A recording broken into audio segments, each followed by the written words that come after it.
For Monday, March 26, 2018, this is the 7th update with all the news that's fit to rip.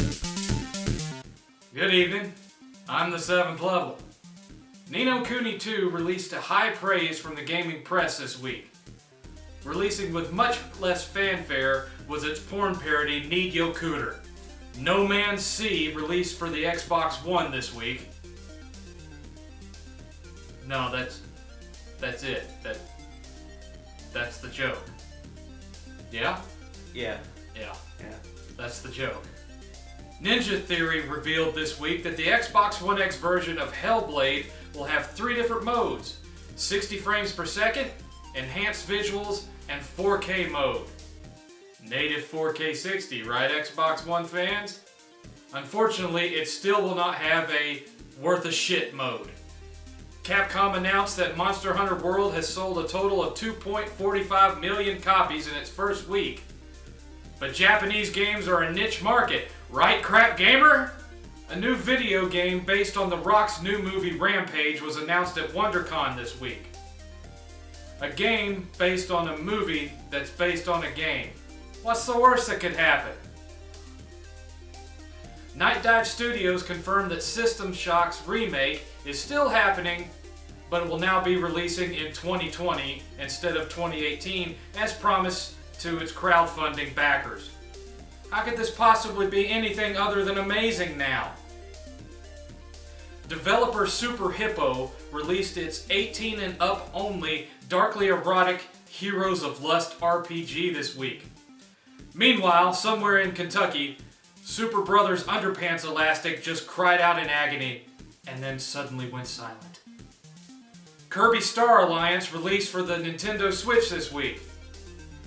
Man, I wonder if it's worth it.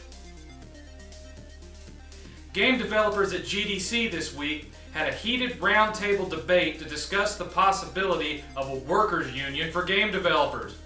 While it didn't really result in any concrete answers, it did result in the unfortunate side effect of Laren von Baron rising from his grave. Yeah, I reached back 6 years for that shit. What you gotta say about it, son? Beta sign-ups are now available for Dragon Ball Legends on Android. For a more pleasurable experience, might I suggest slicing your own nutsack open with a rusty can opener while listening to Warrant's Cherry Pie album translated into Esperanto. Ark Survival's port to Nintendo Switch was described by GearNuke.com as surprisingly decent. That seems to be a common description of third-party Switch ports. Surprisingly decent. That's how the head cheerleader at your high school would describe her experience of having 3 minutes of accidental drunken sex with the manager of the lacrosse team. This week a patch was released to add Xbox One X enhanced features to the open world RPG Elex. I'm not sure which is worse, the fact that they're actually trying to sprinkle diamonds on that turd, or the fact that most of you don't even know that Elex exists. Horizon Zero Dawn went home with 7 trophies from this year's Navigator Awards. In other news, Sonic Rev's kids kinda like No Man's Sea. February NPD reports verified that Monster Hunter World was the #1 selling game in the United States 2 months in a row. But Japanese gaming is a niche market, right, crap gamer?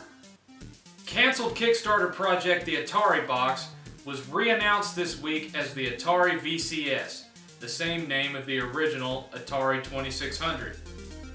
When I first heard this announcement, my initial response was, "Ooh-yah?"